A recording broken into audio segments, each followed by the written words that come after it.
Welcome back to SwitchCorner, my name is Alex and today we're going to be taking a look at my favourite deals coming in under $10 or your local currency, covering the US, Canada, UK, EU and Australia. Now while the Black Friday deals they just finished about a week ago, things are slowly picking back up, and no doubt, given the fact we're now heading swiftly towards Christmas, I expect there's some big deals heading our way, so hit subscribe if you love the Switch, as much as we all do here, join our growing family, and let's get started. 10 games for you all then this week, mostly new low prices and a few DLC packs as well. We're starting though with Ministry of Broadcast, a game that owes a whole lot to titles like Flashback. It's basically a cinematic action platformer that throws you into a mysterious and sinister world. The idea though, you want to reunite with your family. The problem, they're located beyond what is a large wall. To get over this obstacle though, you must take part now in a game show. This game show, it's broadcast and it often leads to death. The game, it partners up platforming, exploration and puzzles to great effect. There's even some minor stealth moments as well. The world is unique though, with a dark sense of humour. And yeah, the artwork, that retro pixel look, I absolutely loved it. Hopefully now though this leads to further games in this world, because it feels like there's a whole lot of opportunity to expand upon it. It's then a new low price with 67% off. While I'm on narrative driven adventures then, Roki, which I'm for sure butchering the name of there, it's a great little game that goes underappreciated. It's kind of like a modern day point and click adventure. Now it's built around folklore and the idea your family goes missing, your brother has been taken by some sort of beast, that is the title monster.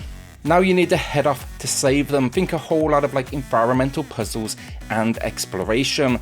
I think for me what elevated this one though, it's just the world building. It's full of unique creatures, the world is stunning to look at as well, and then the dialogue as well, there's not a ton of it, but I really enjoyed the writing, and our lead here, Tove, she's got a ton of personality packed in. I'd be recommending this one though for those that like more focus on story alongside then simplistic gameplay. It's matching the low price though with 60% off. Knockout City then was a surprise hit for me, and it's here with 50% off, matching the low price. I did not have huge expectations going in fact, on seeing it announced I had near to zero interest, but getting hands on I was definitely impressed. Essentially though, it's team-based dodgeball matches, though I will say it packs a few modes as well that break beyond this. Get into a team though and take out your opponents. Gameplay wise then, the balls, we get special ones as well, homing missile style, for example, traps that take away control from your opponents, and the ability to curve the ball in the air as well. It's fast paced though, and if you find a team you like, it can be surprisingly deep, thanks to the ability to pass as well, though I will say when playing online with people you don't know, they don't tend to pass that ball a whole lot. On the Switch then, we even get 60 frames per second with a quality mode with some fluctuation at times, or a graphical mode that I wouldn't suggest, but the option is yours. That definitely drops things to 30.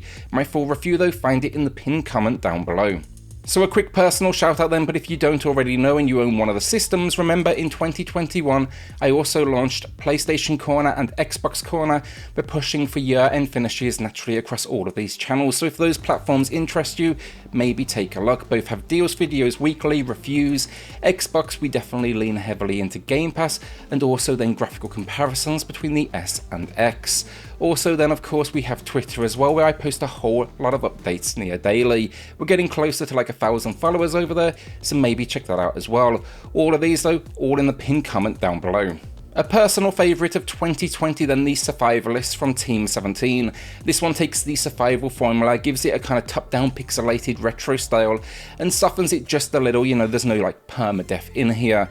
The best way to play though, online with up to 4 players. We had an absolute blast, and the idea is to explore these islands, build a home, raid dungeons, and even get a boat to travel around.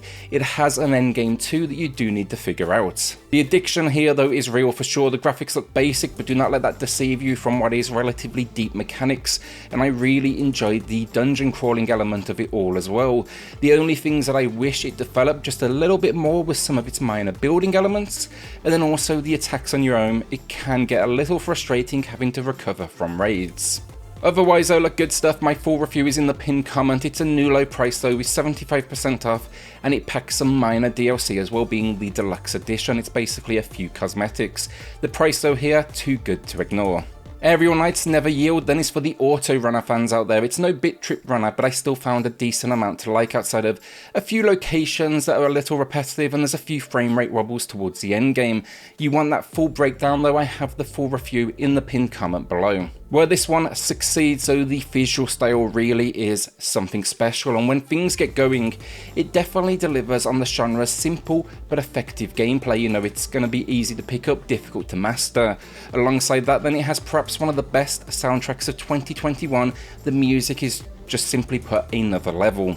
I also do respect the fact it tried to add a story to things. I'm not going to say it worked because I got a little lost with it all honestly, but I do appreciate the attempt. It's a new low price then with 30% off.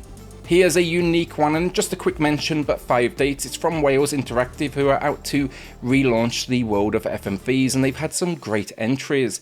This one I wasn't so sure about, a romantic comedy style experience in kind of the world of lockdown London, and it was surprisingly good. There's a few funny moments as well, and it has a whole lot more kind of respect to the scenario it's facing. And yeah, I definitely didn't expect that, but I definitely appreciated it. Definitely won't change your life, but if you want something that's more about making decisions and shaping the story yourself, take a look at a review or two. It's definitely a good one to be playing with family as well. It's 25% off, a new low price, a nice little price drop there, and there's multiple endings and scenes to uncover. So my pickup of the week then, In My Shadow, a new low price of 20% off, and I've wanted to check this one out for a while, but never did get around to it. Not a huge price drop, but I've seen a decent amount of praise thrown its way. It would be best summed up though as a narrative-driven puzzle adventure. From what I've seen though, the story gets to the feels and the puzzles here surprisingly challenging, so not maybe like beginner friendly. Cool concept though around shadow play and navigating this 2D plane. Before we get to the final 3 games of the week then, a quick DLC shout out here, but the Immortals Fenyx Rising DLC, it's back matching the low with 50% off. That's going to be a new god, the lost gods and myths of the Eastern Realm. All of these, they add new stories and challenges to face. They all add around an extra 10 to 15 hours of gameplay though, so maybe worth a look. Alternatively, if you're interested in all of them, do not buy them individually, buy the season pass, which actually works out cheaper with 50% off as well. The pass then also throws in a bonus quest at the same time. Outbuddies DX then is one I really enjoyed. It's a new low price, 67% off, but it also comes with a warning. It's a Metroidvania experience with an incredibly complicated world, very little handholding, so basically it's going to be for those that want a challenge or those that are veterans with the genre. Built around a Lovecraftian world though, that is never a bad thing, and presented in a retro style. I just really like the atmosphere. It's actually pretty sinister almost at times and definitely creepy. Expect here though to be under the sea, befriending a local tribe and working to get back to the surface. 5 areas though to explore, a whole lot of puzzles, a whole lot of exploration, and a whole lot of ways to meet your maker. Take a look, as I said, if you want a challenge. So our penultimate game of the video then, a bit of a hidden gem this one, but Ibb Obb. It's for co-op fans, 2 players offline and online. I think it's one of the better experiences, and it is a puzzle game basically. Gravity here, it goes up and down. One person is on each side of this world though, and you need to work together now to solve what are double gravity puzzles. Very cool, gets challenging. It has 15 levels to face off against. There's even hidden worlds as well. The visuals are simplistic too, but I really like them. I actually think they add a lot of charm to things, and there's some nice music as well. It's matching the low price with 87% off, and in the US, this is actually the lowest the price can go unless they do some sort of like hidden sale, and that hasn't happened yet. So our final game of the video then, Call of Juarez, Gunslinger, finally gets a new low price of 60% off, and that's been a long time coming. We'd seen the $10 mark maybe once a month for the last year, so it's great to see them finally push past this. Also, it's just a fantastic game, a first-person shooter that throws you into a Wild West world. The idea, you're on the hunt for famous bandits, think like Billy the Kid and Jesse James. It looks great on the Switch though, the gunplay is solid as are the locations, it has motion controls, always a good thing to see, and yeah, I just do not think you can argue with this price. All in as well, just for the story, you're looking at around 6 hours, but enough to warrant a second playthrough here as well. And that's another week down. I'm looking forward to tomorrow's Any Price video, a few gems in there, but until then, a shout out to the patrons of the channel who are going above and beyond to support SwitchCorner. Helps more than you know, so thank you all so much. If you do want to check that out as well, I've linked it in the video description below. Then hit subscribe if you love the Switch, as much as we all do here. Join our growing family, and I'll see you all on the next video. Thanks everyone.